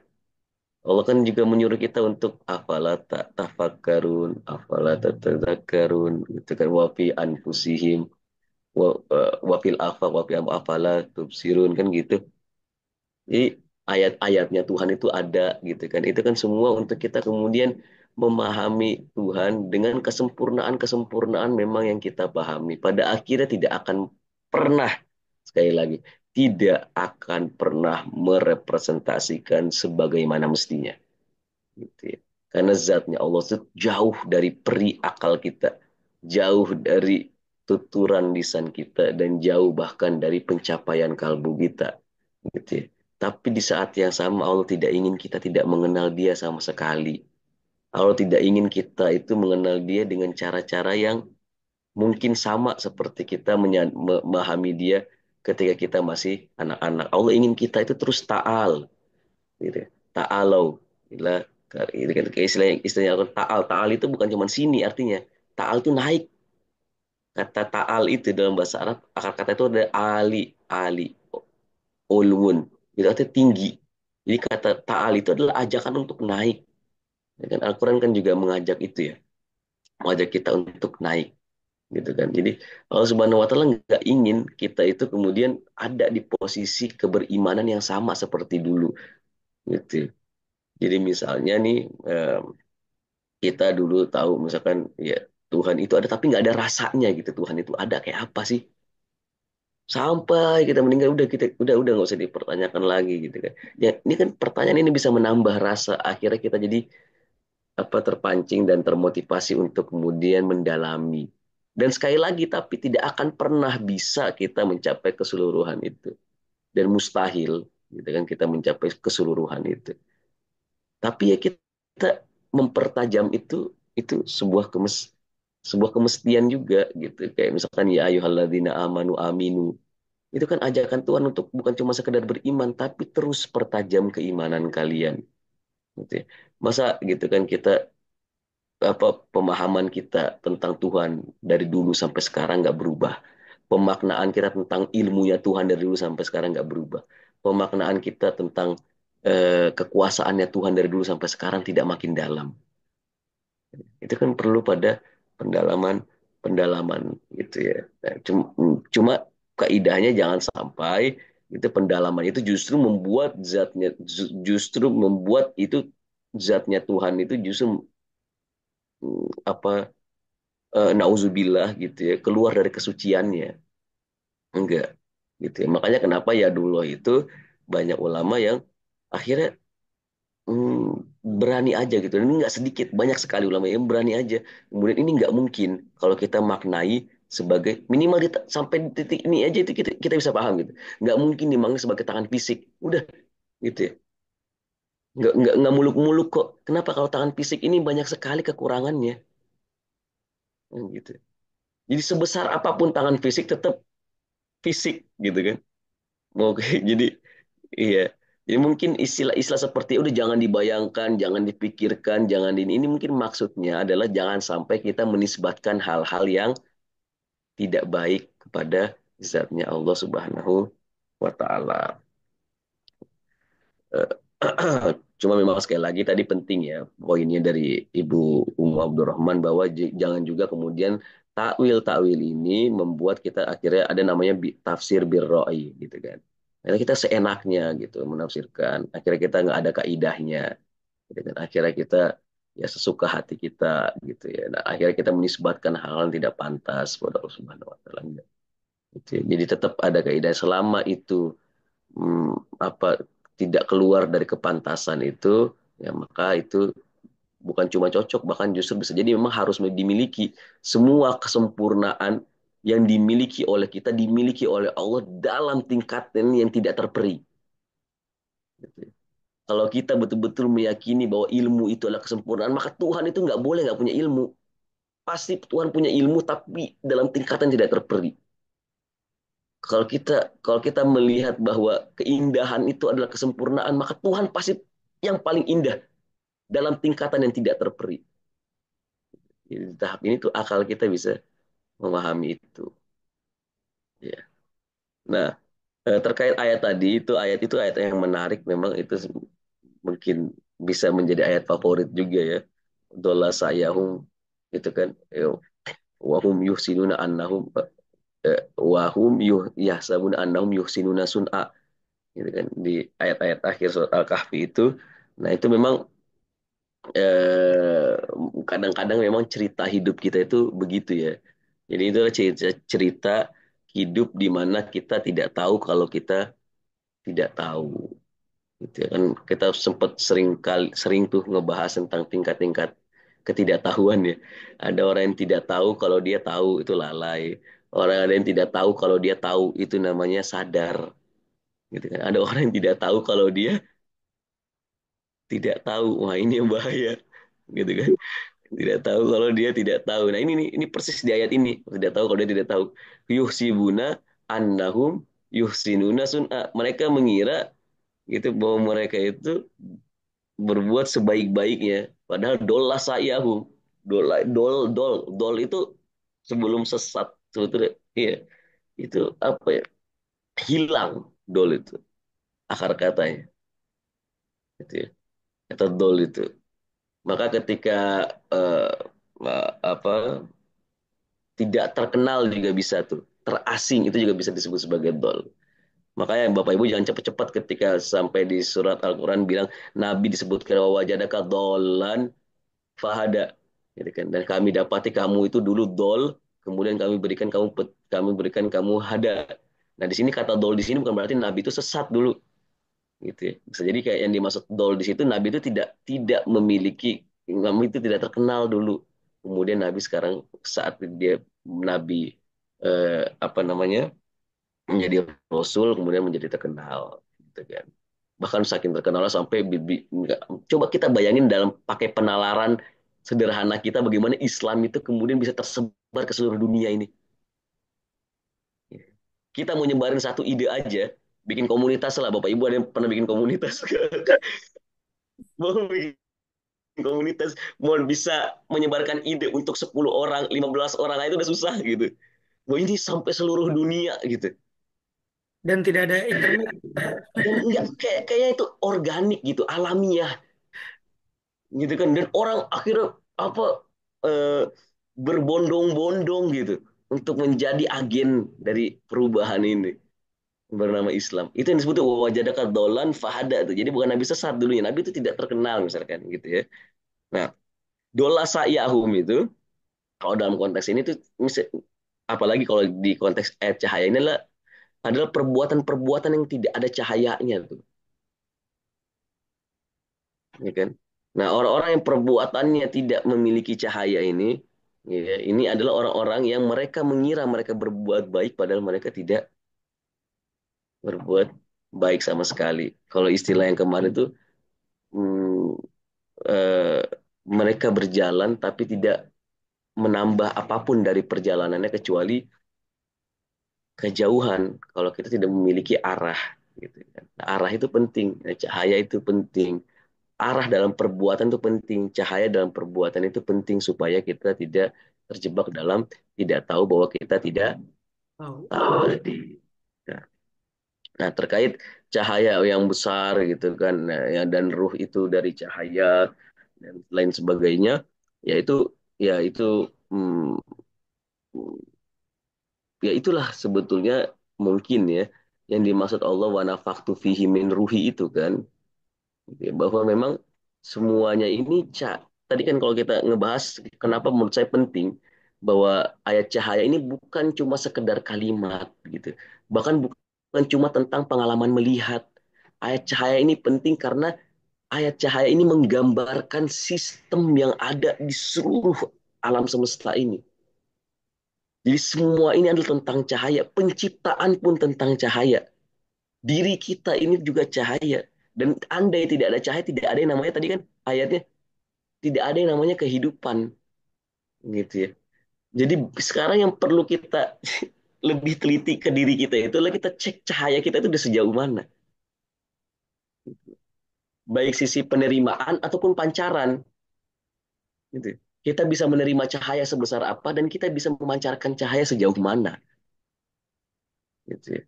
Kalau istilahnya Bu Rahmat tadi kan itu luar biasa gitu. Kalau kita bisa sampai pada sebuah apa namanya pengalaman spiritual gitu ya, atau pengalaman batin atau kesadaran yang relatif aja yang nggak ada masalah gitu bahwa ya kalau saya cahaya ya saya jadi nggak mau dong ngasih kegelapan ke dalam diri saya. Gitu. Kalau saya cahaya saya nggak mau dong terpapar dengan kegelapan. Gitu ya. Nah ini kan semua sebetulnya pesan-pesan sederhana yang personal yang bisa apa ya kita realisasikan dalam kehidupan ini dari ayat cahaya ini kan gitu ya. Bahwa cahaya itu hanya identik dengan cahaya. Sekarang tugas kita itu adalah mengidentikan diri dengan cahayanya Allah Subhanahu wa taala, mengidentikan diri dengan cahayanya Rasulullah Shallallahu alaihi wasallam gitu kan. Dan kita juga akhirnya bisa tuh ada dalam kanal itu, ada dalam sinaran itu. Kita berada dalam satu pancaran itu. Nah, kalau kita sudah ada dalam satu pancaran itu, akhirnya kita nggak effort, kita nggak akan pernah kekurangan energi itu. Kita nggak akan pernah kekurangan bahan bakar. Karena cahaya kita bukan cahaya abal-abal. Itu yang disebut sebagai min syajaratin mubarakah. Gitu kan. Kalau dalam ayat ini. La syarqiyah wala gorbiyah. Gitu ya. Cahayanya itu kalau ada di timur pasti nggak ada di barat dong. Betul nggak? Kalau ada di barat berarti nggak ada di Timur. timur. Satu-satunya cahaya yang bisa meliputi segala sesuatu itu adalah cahaya yang dia tidak di barat dan tidak di timur. Nah, cahaya seperti ini nih yang perlu kita kanalisasi dalam diri kita. Gitu. Jadi kita jangan ngambil cahaya cuma dari timur aja, pasti habis. Sebanyak-banyaknya pasti habis. Atau kita ngambil cahaya dari barat doang. Ini semua semua simbol ya. Ya kan? Kita ambil dari barat doang, gitu. Ya itu juga pasti habis. Bagaimana cahaya kita supaya tidak habis? Ya kita harus bersambung dengan cahaya yang tidak terikat dengan timur dan barat. Nah, akhirnya ya memang pesan terpentingnya itu ya kita perlu memelihara diri sih memang tadi. Tadi itu kata kunci sih ya. Memelihara diri itu kan sesuai dengan hadis itu kan bahwa al-qalb itu adalah haramullah. Fala tuskin fi haramillah ghairullah. Gitu. Maka jangan kamu gitu kan izinkan selain Allah untuk masuk dalam haramnya Allah itu. Dan tempat sucinya itu. Kalau Allah itu adalah nur, maka apa? Kalbu itu adalah cahayanya Allah. Maka jangan masukin sesuatu selain cahaya di dalam kalbu. Gitu loh. Karena cuma cahaya yang sebetulnya cocok untuk nilai, bukan harga ya, nilai kalbu gitu. Gitu ya. Nah, yang terakhir terkait kecanduan gitu ya. Menghindari kecanduan itu gimana ya? Ada dua cara mungkin ya. Jadi pertama kesadaran gitu kan. Makanya sebagian ulama bilang kalau ada orang eh, menyadari bahwa misalnya fa innal izzata lillah, fa innal kudroh kulluhu gitu ya lillah. Ini sebetulnya udah cukup untuk menyadarkan kepada dia bahwa ya memang tidak ada kemuliaan apapun kecuali itu punyanya Allah Subhanahu wa taala. Sehingga kesombongan apa semua itu ya itu semuanya punyanya Allah Subhanahu wa taala. Tidak ada kekuasaan apapun kecuali semuanya itu punya Allah. Maka bahkan kekuasaan kita untuk berdosa sekalipun gitu ya, itu pun dari Allah Subhanahu wa taala gitu. Jadi itu akan membantu kesadaran-kesadaran seperti itu akan sebetulnya menurut sebagian ulama itu udah cukup gitu ya. Atau misalnya kita menyadari bahwa inna rabbaka labil mirsad misalkan bahwa Tuhan itu senantiasa mengawasi kita bukan cuma melihat. Mirsad itu mengawasi, mengintai gitu kan. Kita ini kan ada CCTV aja udah luar biasa menjaga dirinya gitu kan. Apalagi kalau misalkan bahasa itu mirsot gitu, mengintai. Jadi Allah sebenarnya mengintai. Gitu. Sebetulnya katanya Bayan Ulama itu udah muncul. Tapi toh manusia gitu ya. Jadi manusia ini kan kadang-kadang kesadaran itu kan timbul tenggelam. Caranya melawan kecanduan yaitu membuat kecanduan yang lain gitu pada hal-hal yang baik gitu ya. Makanya bagian ulama kalau kita sombong maka kita bikin situasi di mana kita harus menghancurkan diri kita dari kesombongan itu. Gitu. Kalau kita biasa tampil di depan, maka kita harus punya momen kita menyudutkan diri. Gitu. Kalau kita biasa ngomong, kita harus berbanyak diam. Kalau kita canduan makan, kita perbanyak puasa. Gitu. Ambil kontraposisinya. Gitu. Ya. Jadi kecanduan di tahap yang ini, namanya manusia kalau kesadaran itu nggak berhasil buat kita, ya. Kalau kesadaran itu nggak berhasil buat kita lawan kecanduan dengan kecanduan yang lain, yang lebih baik. Dan kecanduan itu biasanya terjadi ketika setelah 40 hari. Makanya para ulama itu menyarankan untuk melakukan suatu kebaikan itu selama 40 hari berturut-turut. Karena atau misalnya kita puasa nih bulan Ramadan kan 30 hari gitu. Itu udah cukup sebetulnya untuk membangun suatu kebiasaan baru. Cuman sayangnya gitu habis Ramadan ya dikalahkan dengan kecanduan lain lagi gitu. Nggak kita pelihara lagi gitu kan. Nah, jadi kebaikan itu dimulai dengan mungkin kita mensyaratkan diri kita misalnya 30 hari, 40 hari kita ngapain. Pelan-pelan gitu ya. Pelan-pelan kita bikin kecanduan baik dan tanda petik ya, yang lain. Kalau kita nggak bisa pakai main pola kesadaran, gitu. Kita main pola kecanduan tadi, gitu ya. Kita bikin pola yang lain, kita bikin kebiasaan yang lain, keterikatan pada hal baik yang lain selama 40 hari yang kecil-kecil. Misalkan saya tidak mau bohong, 40 hari deh. Cobain. 40 hari Anda berusaha untuk nggak bohong. Sekali Anda bohong tuh pasti ngerasanya aneh. Ya Allah kok saya bohong ya. Tapi kalau kita nggak pernah membiasakan diri, itu nggak akan ada perasaan bersalah tuh. Gitu. Jadi akan ada keanehan-keanehan lain tuh. Akan ada, kalau istilahnya orang zaman, new norm gitu ya. Norma baru dalam hidup kita. Oke, 30 hari, 40 hari bikin kebiasaan baru. Gitu. Jadi ada dua cara tadi ya, mudah-mudahan itu membantu. Silahkan mana yang lebih cocok karena orang biasanya beda-beda gitu kan. Ya saya kira itu aja mungkin ya. Terima kasih Eh, Ibu dan teman-teman semua. Bukron, Ustaz. Masya Allah. Alhamdulillah, akhirnya kita sampai di ujung kajian kita, tapi insya Allah besok kita ketemu lagi Ustaz ya. Untuk besok yaitu Oh, adalah kajian surat Al-Fatihah. Kita doakan bersama-sama, mudah-mudahan Ustaz Hazir selalu dalam keadaan sehat, sehingga selalu sama-sama semua juga. membersamai kita untuk bisa memberikan cahaya untuk kita. Dan tadi luar biasa sekali tadi ya, Mem- kita harus membiasakan hal yang baik supaya kebiasaan yang buruknya itu bisa hilang. Mudah-mudahan eh, kita bisa terus memperbaiki diri menjadi lebih baik untuk ke depannya. Syukur Ustaz. Terima kasih banyak. Insya Allah kajian ini akan selalu rutin. Mudah-mudahan semua yang ada di sini selalu semangat eh, untuk menumbuhkan kajian ini menjadi semakin besar dan semakin baik untuk ke depannya. Syukron, jazakumullah khairan katsiran.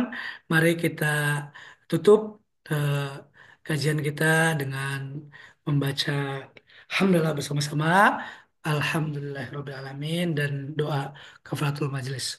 Subhanakallahumma wa bihamdika astaghfiruka wa atubu ilaik. Terima kasih banyak. Sampai bertemu lagi besok. Kita akan mulai seperti biasa jam 5:30.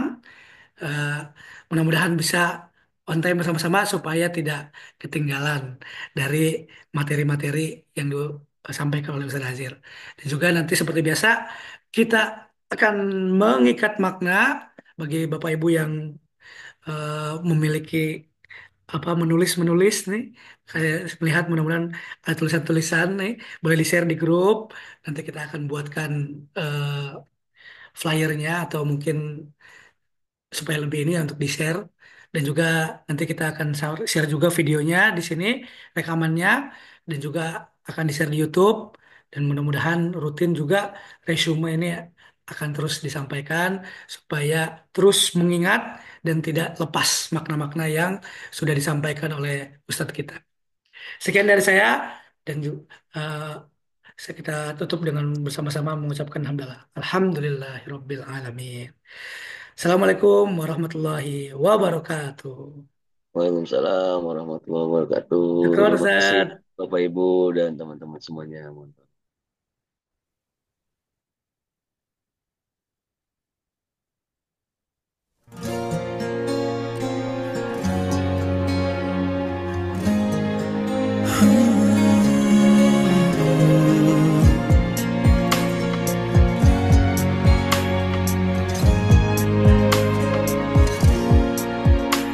Ku sadari engkau sanggup mengambil kembali karuniamu, dan ku coba selalu mengingat takkan sia-siakan segalanya, karena suatu hari semua akan tiada lagi, dan di akhir hayatku mohon kau ridho padaku.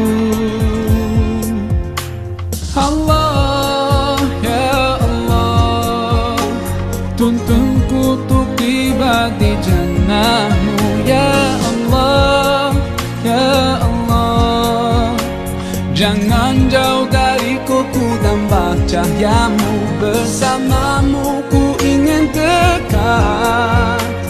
dekat denganmu sepanjang usia. Ya Allah, oh Allah, dampingi langkahku. Ku sadari kadang ku lupa, mungkin ini nafasku yang terakhir. Ampuni kurangnya syukurku, maafkan ku ragu kasihmu. Suatu hari saat duniaku usai berakhir, di akhir hayatku mohon kau ridho pada